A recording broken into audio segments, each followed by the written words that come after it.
आप चंगे होंगे। Thank you Lord, thank you Jesus. सेनाओं के यहोवा तो पवित्र पवित्र पवित्र है। और हम चाहते हैं खुदा, आप जब भी प्रार्थना घर में आते हैं, परमेश्वर के भवन में आप जब आते हैं तो आप वचन सुनने के लिए आते हैं। आमीन। और जो लोग वचन ध्यान पूर्वक सुनते हैं, परमेश्वर कहता है वो हमेशा खुशी और आनंदित रहते हैं। और परंतु इसमें बहुत सारे लोग परमेश्वर के प्रार्थना घर में आते हैं वो रिश्ता निभाने के लिए। याद रखना, जो लोग इस बहाने से आते हैं कि मैं रिश्ता निभाने के लिए जा रहा हूं, जा रही हूं, तो याद रखना वो कभी भी खुश नहीं होते, वो हमेशा उदास और निराश रहते हैं। आमीन। यहाँ पे आपको आवश्यकता है वचन की, आपकी जरूरत है वचन की। आमीन। इसीलिए मेरे भाई मेरी बहन, यहाँ पर जब हम आते हैं तो क्या करने के लिए आते हैं? परमेश्वर का वचन सुनने के लिए। और परमेश्वर कहता है जो मेरा वचन सुनता है वो खुशी और आनंदित रहता है। आमीन। जब परमेश्वर का वचन आप सुनते हैं तो परमेश्वर आपकी हर एक आवश्यकता को वो पूरा करते हैं। परमेश्वर आपकी हर एक जरूरत को वो पूरा करते हैं। आमीन। मेरे प्यारे भाई बहनों, सभेद बेशक हम 5 का 1 पढ़ेंगे। पुराने नियम में सभेद बेशक 5 का 1। परमेश्वर आपके आने जाने में एक बड़ी आशीष आपको प्रदान करने जा रहा है कि जाने में भी आपकी आशीष होगी और आने में भी आशीष होगा। जिसके जीवन में आप जाएंगे उसके जीवन में आशीष लेके जाएंगे, जिसके जीवन से आएंगे तो भी आप उसको आशीष लेके आएंगे। Thank you Lord. सबोध बेशक 5 का 1। Thank you Lord. लिखा है, आप ध्यान से सुने, जब तू परमेश्वर के भवन में जाए। जितने भी बहनें आपस में बातें कर रही हैं, पीछे वाले बातें नहीं करेंगे। आपको मालूम है पौलुस भी जब शुभ समाचार सुनाते थे, जहां पे वो खड़े होते थे शुभ समाचार सुनाने के लिए, ऐसे बहुत सारे भाई बहुत सारे बहन आती थी। और जब पौलुस शुभ समाचार सुनाने लगते थे तो कुछ बहनें होती थी उसमें बोलते, अजी आज खाने के लिए क्या बनाए? पौलुस डिस्टर्ब हो जाता था, ये क्या, मैं शुभ समाचार सुनाने जा रहा हूं और ये यहाँ पे खाने को पूछ रही है। जब फिर शुभ समाचार पौलुस सुनाता था तो फिर कोई ना कोई औरत खड़ी बोल देती थी, अजी सुनते हो, जल्दी से घर पे आ जाना। पौलुस फिर परेशान। इसीलिए पौलुस अपने पत्र में लिखते हैं और कहते हैं कि स्त्रियां बिल्कुल चुप रहें। हालेलुया। परमेश्वर ने क्या कहा, पौलुस ने क्या कहा कि स्त्रियां जब प्रार्थना में आती हैं, संगति में बैठती हैं, तो वो क्या रहे? चुप रहे। हालेलुया। इसीलिए शायद पौलुस ने इस बात को लिखा था, क्योंकि पौलुस ने देखा है कि जब जब सुसमाचार बोला जाता है तब तब स्त्रियां कुछ न कुछ बात बोलने लग जाती हैं। तो इसीलिए मेरी बहनें, आज मैं आपसे भी कहता हूं, आप बिल्कुल चुप रहें, सिर्फ परमेश्वर का वचन सुने। क्योंकि जो लोग परमेश्वर का वचन सुनने के लिए आते हैं, परमेश्वर कहते हैं कि वो हमेशा खुशी और हमेशा वो आनंदित रहते हैं। आमीन। अब चुप रहेंगे, खुशी और आनंदित रहना है तो आज परमेश्वर का वचन सुनना है। हालेलुया।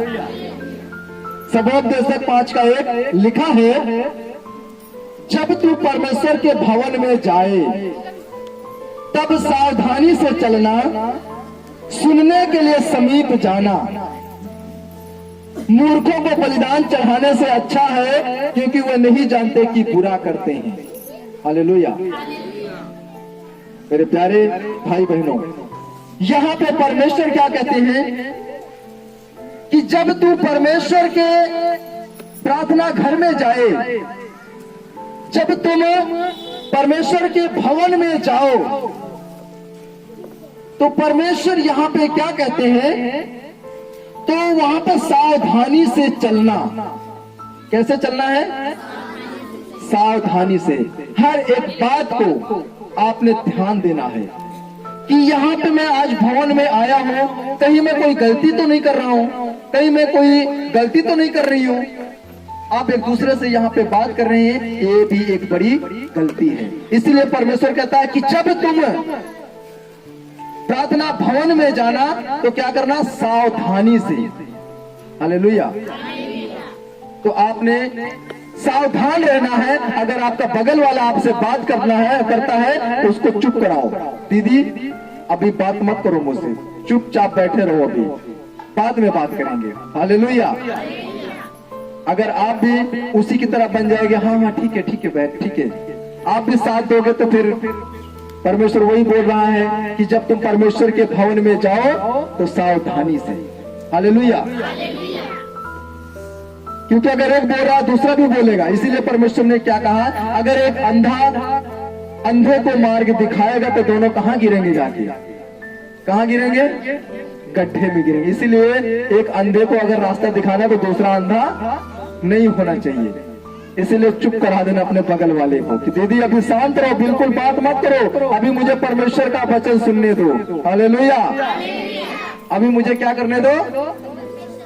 इसलिए मैं आपसे कहता हूं, परंतु मैं नहीं, परंतु परमेश्वर का वचन कहता है कि जब तू प्रार्थना घर में आए, जब तू प्रार्थना के भवन में जाए तो सावधानी से जाना और वचन को सुनने के लिए अपने कान खोल के रहना, सचेत रहना। हालेलुया।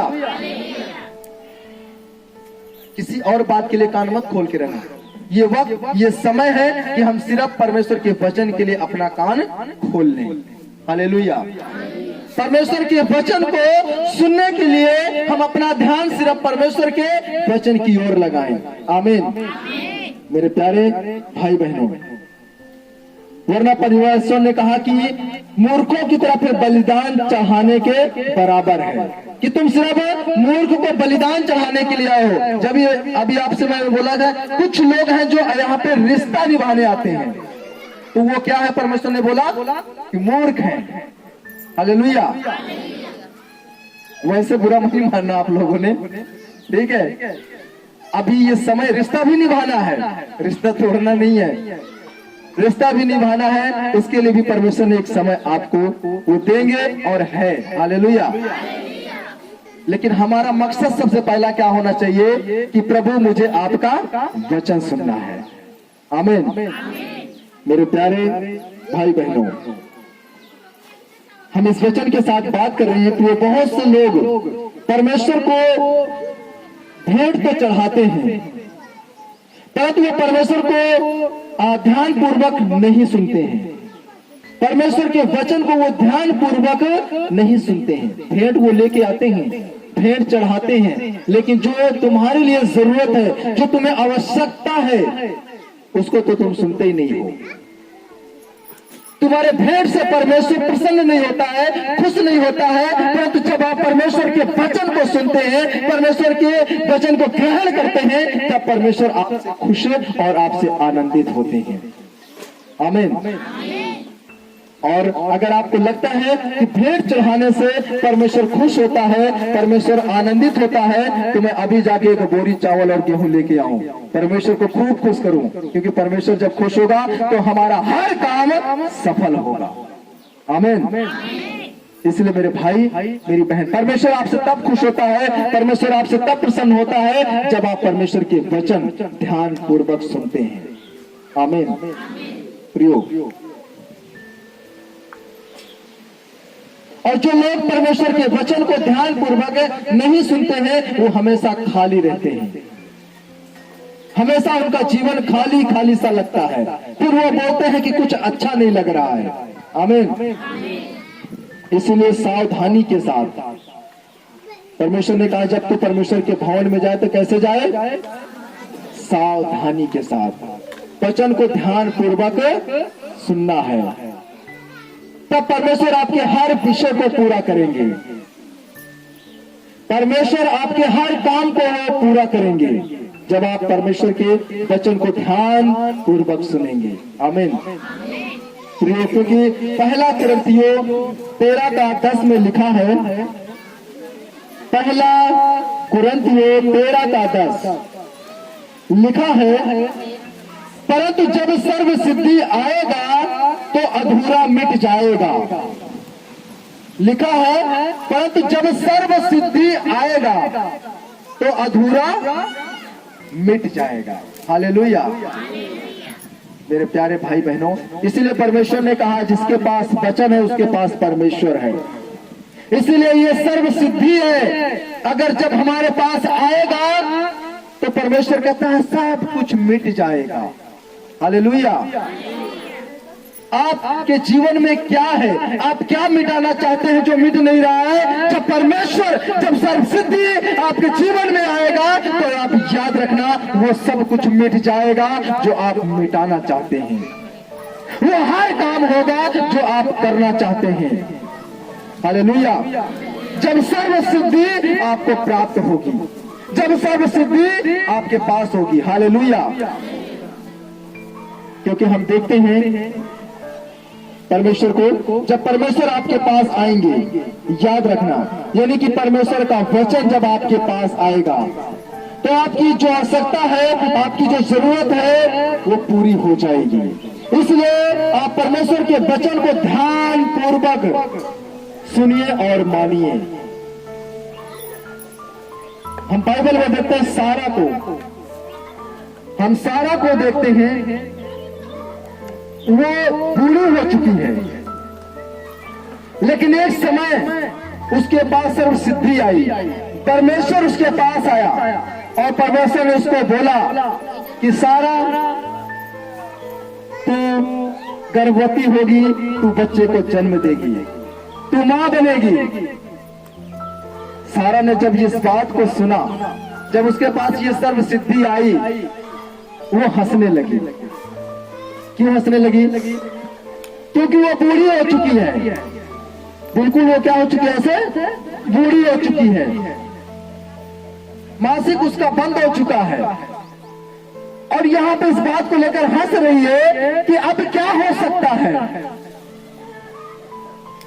अब मुझे बच्चे कहां से मिलेंगे।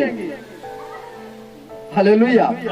इस बात को लेकर वो हंसने लगी कि अब प्रभु क्या बात कर रहे हो, अब मैं बूढ़ी हो चुकी हूँ, मासिक भी बंद हो चुकी है, अब बच्चे कहां से आएंगे। हालेलुया। और लिखा है, अभी जब हमने कुरिन्थियों को पढ़ा कि जब सर्व सिद्धि आएगी तो सब मिट जाएगा। हालेलुया। हम वचन पढ़ेंगे, ये लिखा है उत्पत्ति 18:10, उत्पत्ति 18:10। उसने कहा मैं बसंत ऋतु में निश्चय तेरे पास फिर आऊंगा। याद रखना, आज मैं कह के जा रहा हूं कि तू बच्चे को जन्म देगी, तू मां बनेगी, बसंत ऋतु में मैं वापस फिर आऊंगा। हालेलुया। परमेश्वर कहता है कि मैं फिर आऊंगा। तू हंस रही है मेरी बात पे, तुझे मेरा बात मजाक लग रहा है। मैंने कहा तू बच्चे को जन्म देगी, तू बूढ़ी हो गई है, तो तू इस बात पे हंस रही है, तुझे मेरी बात मजाक लग रही है। तेरे पास सर्व सिद्धि आई हुई है। हालेलुया। और लिखा, उसने कहा मैं बसंत ऋतु में फिर निश्चय तेरे पास फिर आऊंगा और तेरी पत्नी सारा के एक पुत्र उत्पन्न होगा। सारा तंबू के द्वार पर जो अब्राहम के पीछे था सुन रही थी। 11 में लिखा है, अब्राहम और सारा दोनों बहुत बूढ़े थे। दोनों क्या थे?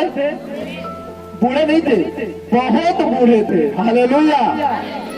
दोनों बहुत बूढ़े थे और सारा का मासिक धर्म बंद हो गया था। हालेलुया। मेरे प्यारे भाई बहने, और हम इस वचन पे जब देखते हैं कि सारा बहुत बूढ़ी हो चुकी है और मासिक धर्म भी उसका बंद हो चुका है, लेकिन परमेश्वर ने कह के यूं ही नहीं चला गया हो, लेकिन परमेश्वर ने कहा मैं फिर आऊंगा, मैं तुमसे जो वादा किया हूं मैंने जो तुमसे प्रतिज्ञा की है,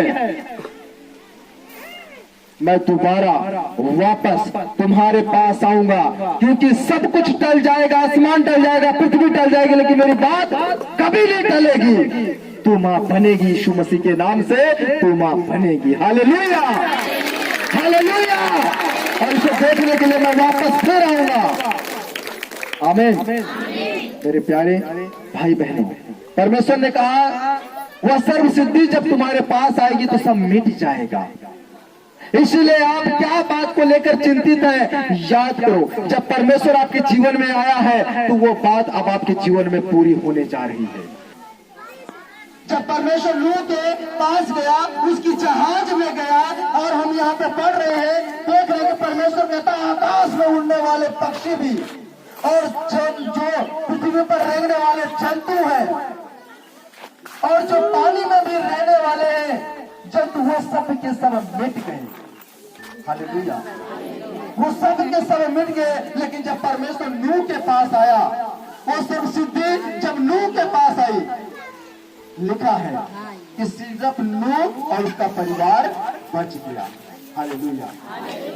मेरे प्यारे मेरे भाई मेरी बहन, ये जहाज डूब जाएगी, ये दुनिया, ये लोग डूब जाएंगे, लेकिन याद रखना खुदा तुम्हारे पास आया है और खुदा तुम्हारे साथ खड़ा है। तुम्हें कोई भी पानी डुबा नहीं सकता है।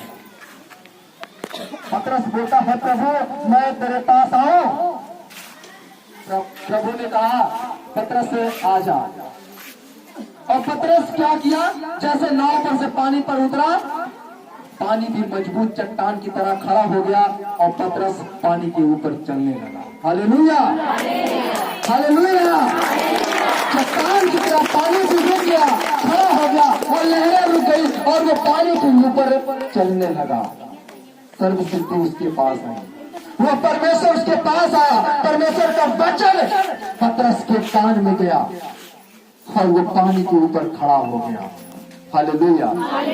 परमेश्वर नामुमकिन को वो मुमकिन बनाने वाला है, वो असंभव चीज को वो संभव करने वाला है, असफल काम को वो सफल करने वाला है।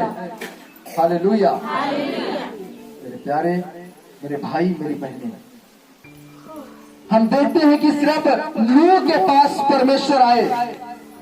नूह वो तूफान, वो पानी मिटा नहीं सका, वैसे ही आपका बैरी, आपका दुश्मन आपको मिटा नहीं सकता यीशु मसीह के नाम से, क्योंकि आपके साथ यीशु मसीह खड़ा है। हालेलुया। आपके साथ सृजनहार वो परमेश्वर, वो सर्व शक्तिमान खड़ा है, आपको कोई झुका नहीं सकता है। हालेलुया। मेरे प्यारे भाई मेरी बहन, हम देखते हैं सिमसोन ने परमेश्वर को पुकारा और परमेश्वर ने सिमसोन को ताकत दिया।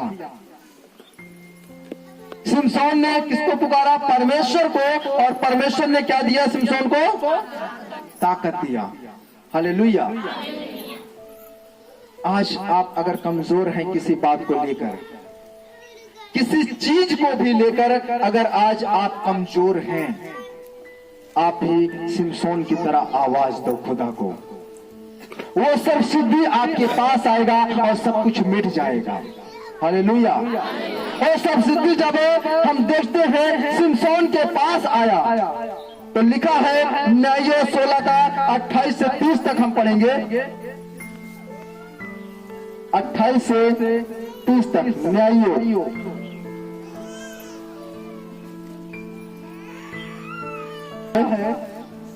तब सिमसोन ने यह कहकर यहोवा की दुहाई दी, हे प्रभु यहोवा मेरी सुधि ले, हे परमेश्वर अब की बार मुझे बल दे कि मैं फलिस्तियों से अपनी दोनों आंखों का एक ही पलटा लूं। हालेलुया। तब सिमसोन ने उन दोनों बीच वाले खंभों को जिनसे घर संभला हुआ था पकड़कर, एक पर तो दाहिने हाथ से और दूसरे पर बाएं हाथ से बल लगा दिया। और सिमसोन ने कहा, फलिस्तियों के संग मेरा प्राण भी जाए और वह अपना सारा बल लगाकर झुका, तब वह घर सब सरदारों और उसमें के सारे लोगों पर गिर पड़ा। इस प्रकार जिनको उसने मारते समय मार डाला वे उनसे अधिक थे जिन्हें उसने अपने जीवन में मार डाला था। हालेलुया। सिमसोन को हम देखते हैं कि इसको पकड़ लिया गया है, फलिस्ती लोग, उसके दुश्मनों ने उसको पकड़ लिया, उसकी दोनों आंखों को क्या कर दिया, फोड़ दिया, क्योंकि उसने परमेश्वर की बात नहीं मानी, परमेश्वर की उसने आज्ञा नहीं मानी, परमेश्वर का वचन को उसने ध्यान से पालन नहीं किया।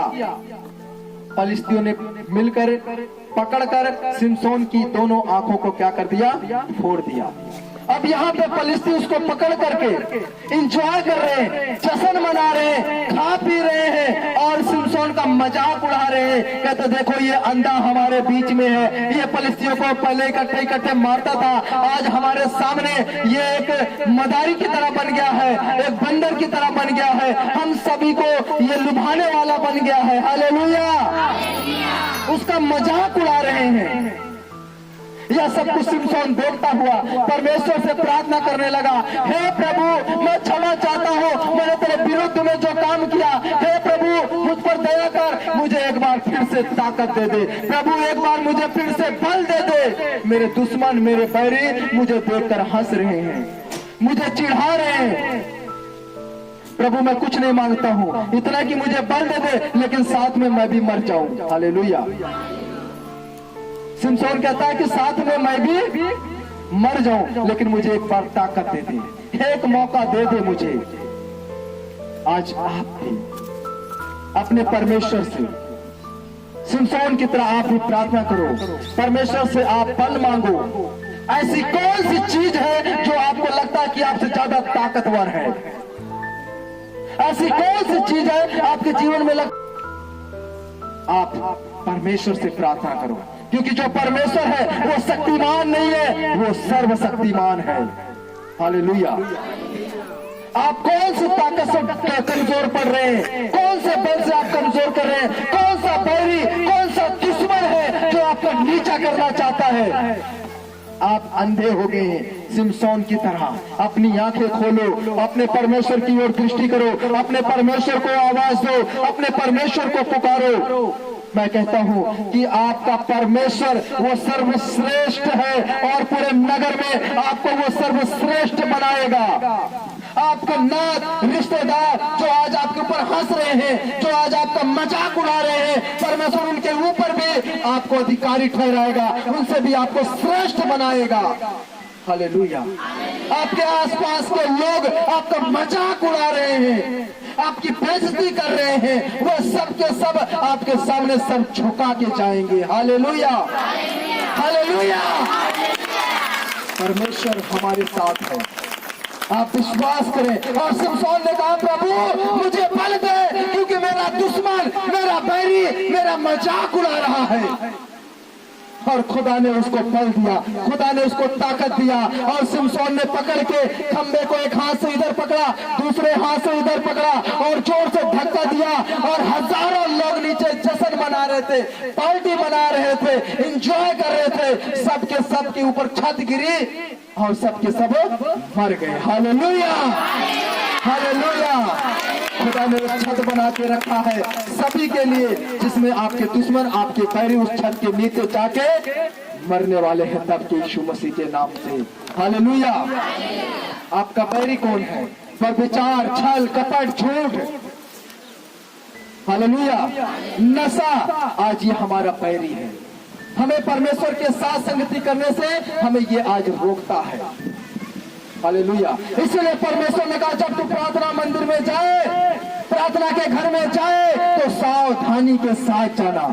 अपने आप को जांचो, कहीं आपका बैरी, कहीं आपका दुश्मन आपको नाकाम तो नहीं कर रहा है परमेश्वर से, कहीं घायल तो नहीं कर रहा है, आपको अंधा तो नहीं कर रहा है। इसलिए अपने जीवन से, अपने लाइफ से इन बुराइयों को आप अपने लाइफ से बाहर निकालो। वो नशा जो आपके जीवन में है उसको आप बाहर निकालो, क्योंकि खुदा ने कहा जब तू प्रार्थना घर में जाए, प्रार्थना भवन में जाए, तो सावधानी से जाना। हालेलुया। और पौलुस कहता है कोई ऐसा लगता कोई कीला है जो मेरे अंदर चुभ रहा है। पौलुस कहते हैं कि कोई कीला है जो हमेशा मुझे क्या करता है, चुभता रहता है। आज ऐसे ही हमें भी कोई चीज है ऐसा जो हमेशा चुभता रहता है और बार बार हम परमेश्वर से माफी मांगते हैं, बार बार परमेश्वर से हम क्षमा मांगते हैं, बार बार हम परमेश्वर से पश्चाताप करते हैं। कोई कील है जो हमें हमेशा चुभता रहता है, कोई गलत काम है जो बार बार हमारी आदत बन चुकी है उसे करने के लिए, उस कील को निकालो। पौलुस कहता है वो कीला बार बार मेरे अंदर चुभता रहता है, उस कीले को निकालो जो आज बार बार आपके अंदर चुभ रहा है। हालेलुया। जो बार बार वो कीला आपके अंदर चुभ कर रहा है, वो कौन सा गलत काम है, वो कौन सा विचार है, वो कौन सा व्यभिचार है, वो कौन सी नशा है जो खुदा के समीप आने से आपको रोक रहा है, वो कीले की तरह चुभ रहा है, उसको निकालो। पौलुस कहते उसको निकालो। Hallelujah, hallelujah. पौलुस कहते बार बार मेरे अंदर ये चुभ रहा है। आपको मालूम है साउल भी ऐसी था। क्या वो नशा नहीं करता था, व्यभिचार नहीं करता था, चोरी नहीं करता था, क्या वो लूटता नहीं था? हर प्रकार की उसके अंदर बुराई थी। वो इस योग्य नहीं था कि वो परमेश्वर के समीप खड़ा हो, लेकिन जब खुदा ने उसके जीवन में काम करना चाहा, खुदा ने जब उसके जीवन में काम करना शुरू किया, उस कील को अपने अंदर से वो निकाल के बाहर फेंक दिया और कहता है खुदा अब तेरे और मेरे बीच में जो कुछ आएगा वो मेरा बैरी, मेरा दुश्मन होगा। हालेलुया। साउल कहता है कि अब मैं व्यभिचार छोड़ दूंगा प्रभु, आज के बाद मैं बुराई करना छोड़ दूंगा, आज के बाद लोगों के ऊपर मैं अत्याचार करना छोड़ दूंगा, आज के बाद मैं तेरा गुलाम बनकर रहूंगा। Hallelujah, hallelujah. आज के बाद जैसा तू चाहता है, आज के बाद मैं वैसा जीवन जीऊंगा। हालेलुया। आज हमें भी हमारे अंदर भी साउल की तरह ऐसी बुराइयां हैं जो आज निकालना है, और साउल की तरह आज हमें नहीं बनना है, परंतु अब पौलुस की तरह बनना है। हालेलुया। क्योंकि साउल का जीवन खुदा ने ऐसा बनाया कि साउल से वो पौलुस बन गया। आमीन। और आज हमारा भी जीवन, अब हम पुराने सृष्टि में नहीं है, नई सृष्टि में है। हमारा पुराना जीवन अब खत्म हो चुका है, अब हम नए जीवन में हैं। हालेलुया। अब हम वही नहीं है, परंतु अब हम बदल चुके हैं, हम प्रभु के हो चुके हैं। अब जो प्रभु को अच्छा लगता है हमें वो करना है, जो हमें अच्छा लगता है हमें वो नहीं करना है। आमीन। क्योंकि प्रभु हम में है। आमीन। प्रभु यीशु मसीह के नाम में की, प्रभु यीशु मसीह के नाम में की। मेरे प्यारे भाई और मेरी बहनें, थैंक यू लॉर्ड जीसस। धन्यवाद पिता परमेश्वर का, क्योंकि परमेश्वर हमारे लिए, आपको मालूम है, रात रात भर काम करता है। आपको लगता है ना हम लोग दिन भर काम करते हैं और आराम से रात को आराम के लिए सो जाते हैं, लेकिन परमेश्वर हमारा सोता नहीं है और हमारे लिए रात भर क्या करता है, जागता है। रात भर हमारे लिए वो परमेश्वर काम करता है। आमीन। क्योंकि निर्गमन 14 का 21 में लिखा है, पहली किताब की दूसरी किताब है उत्पत्ति के बाद, 14 का 21 उसमें लिखा है, तब मूसा ने अपना हाथ समुद्र के ऊपर बढ़ाया और यहोवा ने रात भर प्रचंड पुरवाई चलाई और समुद्र को दो भाग करके जल ऐसा हटा दिया जिससे उसके बीच सूखी भूमि हो गई। हालेलुया। सामने मौत है, पीछे मौत है, सामने समुंदर है, पीछे तलवार भाला है। हालेलुया। जाएं तो जाएं कहां, कोई रास्ता नहीं है, ऊपर से सन्नाटी रात है, रात में कुछ नजर नहीं आ रहा है। अब कहां जाएं? आगे जाते हैं तो लाल समुंदर है, उसमें डूब के मर जाएंगे, पीछे जाते हैं तो हमारा दुश्मन फिरौन है, वो हमें मार डालेगा, और ये अंधेरी रात में हम कहां जाएं? भटक जाएंगे। तब खुदा लिखा है कि रात भर प्रचंड आंधी चलाई। हालेलुया। रात भर परमेश्वर ने उन इस्राएलियों के लिए रात भर परमेश्वर काम करता रहा। हालेलुया। मेरे प्यारे भाई बहनों, अगर आज हमारी मोहब्बत खुदा से है, आप विश्वास करें, आप सो जाएंगे, लेकिन खुदा आपके लिए सोएगा नहीं। आपके सोने के बाद भी आपका काम करने के लिए खुदा आपके पास खड़ा होगा। हालेलुया। वो परमेश्वर आपके काम के लिए वो रात भर आपके साथ खड़ा होगा, वो आपके काम को पूरा करा। क्योंकि लिखा, रात भर परमेश्वर ने काम किया, रात भर में इस्राएलियों के लिए परमेश्वर ने काम किया, रात भर परमेश्वर ने प्रचंड आंधी चलाई और परमेश्वर ने रात भर में रास्ता बना दिया। हालेलुया। मेरे भाई मेरी बहनें, आपको समझ में नहीं आ रहा है, 1 साल हो गया, 6 महीना हो गया, कोई रास्ता नजर नहीं आ रहा है। खुदा रात भर में आपके लिए रास्ता बनाने के लिए तैयार है। खुदा रात भर में आपके लिए रास्ता बनाने की पावर रखता है। हालेलुया। जहां से रास्ता नहीं निकलता है, खुदा कहता है रात भर में मैं तेरे लिए रास्ता निकालूंगा। आमीन। खुदा है, उसके लिए कुछ भी असंभव नहीं। आपको लगता है कि मेरे पास रास्ता नहीं बचा है, इजराइलियों की तरह सामने मौत है, आपको लगता है पीछे भी जाऊंगा तो भी अब कुछ नहीं बचा है, मौत है, अब जाऊं तो जाऊं कहां। लेकिन खुदा कहता है मैं रास्ता निकालूंगा। हालेलुया। हमारा विश्वास होना चाहिए खुदा पे, हमारा भरोसा होना चाहिए खुदा पे। खुदा हमारे लिए रास्ता निकालेगा। आमीन। आपको मालूम है, मूसा को बहुत सारे इजरायली बड़बड़ाते थे, कुड़कुड़ाते थे कि तुम्हारी प्रार्थना को परमेश्वर सुनता है, मेरी प्रार्थना को परमेश्वर सुनता नहीं है। यहां तक कि मूसा की बहन भी मूसा के ऊपर बड़बड़ाती थी। हालेलुया।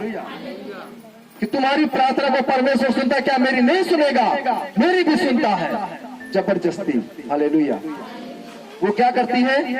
जबरदस्ती करती है। परमेश्वर मेरी भी सुन, लोगों को जबरदस्ती बताती है। तब यहाँ पे हम देखते हैं कि परमेश्वर ने क्या कहा मूसा से, एक काम कर, इनके पूर्वजों की जो पुरानी छड़ी हो, आज की नहीं, ताजी ताजी काटी हुई नहीं, पुरानी, इनके बाप दादाओं की जो लाठी होती थी, वो जो बाप दादा की लाठी होगी, सूख गई होगी कि हरी होगी? सूख गई होगी, पक्का। हालेलुया। मूसा कहता है, अब परमेश्वर मूसा से कहता है, इनके बाप दादा की जो छड़ी है, इनको बोल जाकर निकाल के ले आए। जो इनके बाप दादा जो प्रधान हुआ करते थे, उनकी लाठी निकाल के ले आए, उनकी छड़ी निकाल के ले आए। मैं उनको दिखाता हूं और ले आकर पवित्र मंदिर में, तंबू में ले आके अंदर रख देना। तो कितनी? 12 छड़ियां लाई गई, 11 या 12 छड़ियां लेके आई गई। उसमें से एक छड़ी हारून की थी। हारून मूसा के साथ साथ चलता था। हालेलुया। मूसा के साथ साथ चलता था, हारून धर्मी था। अब बाकी जो 11 छड़ियां थी, उसमें से वो लोग परमेश्वर के ऊपर कुड़कुड़ाते थे, लेकिन हारून परमेश्वर पे कभी नहीं कुड़कुड़ाता था। हारून भी अपने पूर्वजों की छड़ी लेके आया और सारी छड़ियों को मूसा लिया और जाके पवित्र तंबू के अंदर रख दिया। और परमेश्वर ने कहा, तू सुबह उठ के और छड़ियों को लेके बाहर आना, रात भर अंदर ही रहने देना। हालेलुया। खुदा रात भर काम करता है हमारे लिए। आमीन। ये गिनती के 17 में आपको मिलेगा, 17 का 6 में मिलेगा गिनती की। और परमेश्वर ने क्या बोला कि तंबू, पवित्र तंबू के अंदर इन छड़ियों को रहने देना और सुबह जाकर देखना। और जब सुबह हुई, आहा, सब लोग इंतजार कर रहे हैं क्या होने वाला है, ये सूखी छड़ी से क्या होने वाला है। सभी लोग इंतजार कर रहे हैं। और जब सुबह हुई, मूसा जब पवित्र तंबू के अंदर गया उन छड़ियों के पास, उसमें से जो हारून की छड़ी थी, उसमें पता क्या लगा हुआ है? वो सूखी छड़ी में उसमें नई नई कनखियां निकल आई हैं। हालेलुया। हालेलुया। उस छड़ी में क्या आगे जो हारून की है, जो परमेश्वर की आज्ञा पे चलता है, जो परमेश्वर का भय मानता है, जो परमेश्वर का वचन सुनता है, उसके छड़ी में परमेश्वर ने कहा कि कनखियां निकल आई हैं। इतना ही नहीं, परमेश्वर ने मूसा ने क्या देखा, उन कनखियों में फूल भी लगा हुआ है। Hallelujah, hallelujah. मूसा ने क्या देखा, फूल लगा हुआ है। मूसा ने यह देखा कि उसमें बादाम भी लगा हुआ है। हालेलुया। मेरे भाई मेरी बहनें, परमेश्वर हमारे लिए रात भर काम करता है। आप कितना भी आपको लग रहा हो कि सूख चुका हो, मेरा सब कुछ खत्म हो चुका है, अब मैं फिर से वापस वैसा नहीं हो सकता जैसा मैं था। हालेलुया। फिर से अब मेरी जिंदगी ये मुरझाई हुई है, ये खुशहाल नहीं हो सकती है। आपको ऐसा लगता है, लेकिन खुदा रात भर में आपको बदलने की वो पावर रखता है। हालेलुया। रात भर में आपको बदलने की खुदा ताकत रखता है। आमीन। प्रभु यीशु मसीह के नाम में की एक वचन हम और पढ़ेंगे, यशाया 32 का 15। यशाया 32 का 15। Thank you Lord Jesus.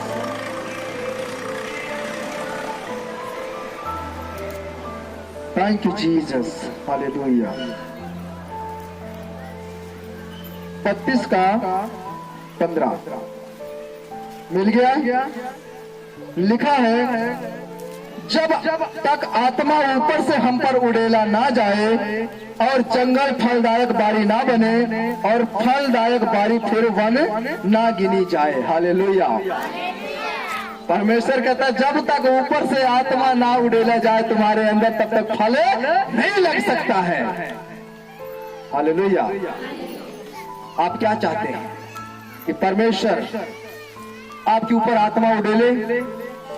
आप क्या चाहते हैं कि आप में फल लगने शुरू हो? हालेलुया। वरना ये बगीचा वो अधूरा का अधूरा रहेगा। इन्हें जितने भी आपके पेड़ हैं, कह सकते हैं जितने आपके बच्चे हैं, किसी में फल नहीं लगेगा। लेकिन खुदा कहता है, जब ऊपर से आत्मा उड़ेलूंगा तो तेरे पेड़ में फल लगेगा। यीशु मसीह के सामर्थी नाम में आसमान से तेरे लिए मैं आत्मा को उड़ेलता हूँ, इसलिए कि तेरे वृक्ष में अब फल लगने शुरू हो जाए। Hallelujah, hallelujah. आंखें बंद करो, बोलो प्रभु यीशु।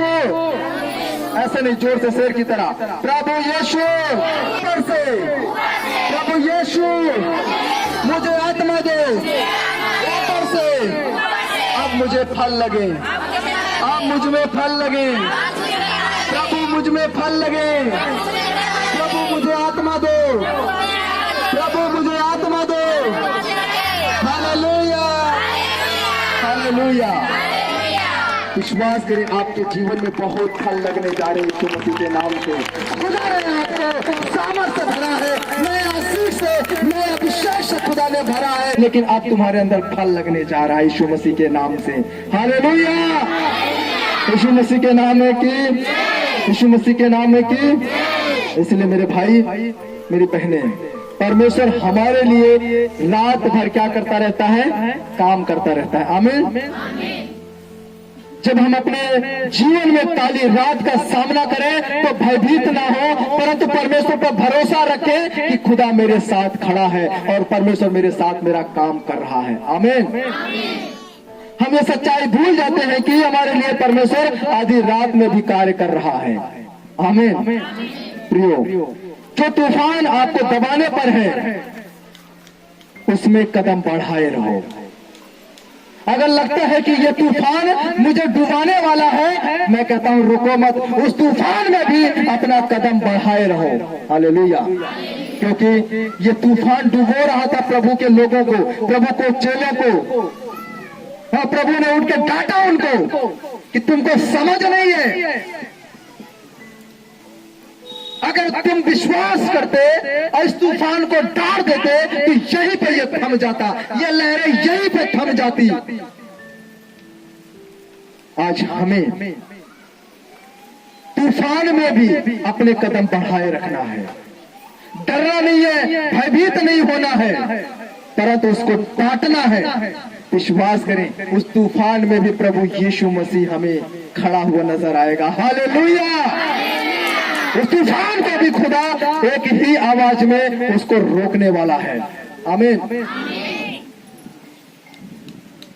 मेरे भाई मेरी बहन, और जो रात आपको काटने को दौड़ती है उसमें आप कदम बढ़ाए चलो, क्योंकि आपको मालूम है परमेश्वर हमारे लिए रात भर कार्य कर रहा है। रात में सूखी लकड़ियों में वो कन्या लेके आ जाता है, फूल खिला देता है, उसमें बादाम और फल लगा देता है। हालेलुया।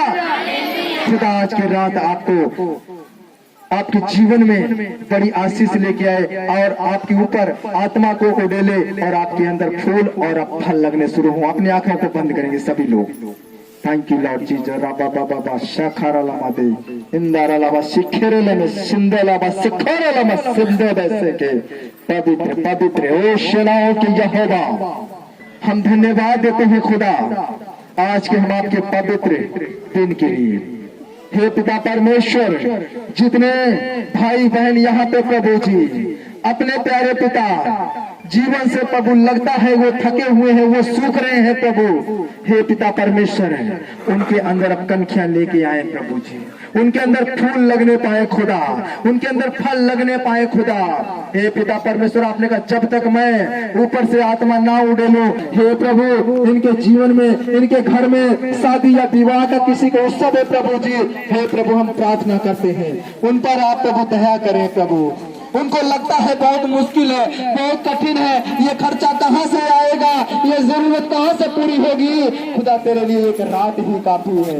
हे प्रभु हम प्रार्थना करते हैं कि इनके खाते भर जाए यीशु मसीह के नाम से, इनकी जरूरतें पूरी हो जाए यीशु मसीह के नाम से, इनके बंधन टूट जाए यीशु मसीह के नाम से। हे पिता मैं विश्वास करता हूँ आसमानी खुदा आपने आसमान के झरोखों को खोला है, मैं विश्वास करता हूँ आपने आशीषों की बारिश की है खुदा, हम आपका धन्यवाद करते हैं। कितना भी भयंकर तूफान क्यों ना हो, इनके कदम हमेशा बढ़ते रहे खुदा, कितनी भी भयानक रात क्यों ना हो, इनके कदम रुकने ना पाए, इनके कदम बढ़ते रहे खुदा। मैं विश्वास करता हूँ आज का वचन प्रभु जी इनके लिए प्रभु जी एक बड़े आशीष का कारण है प्रभु। जैसे आसमान से बारिश होती है और पृथ्वी पर खाने वालों के लिए बीज देके जाती है, वैसे आपका ये वचन हो खुदा जो आज इनके लिए बड़ी आशीष का कारण बने प्रभु।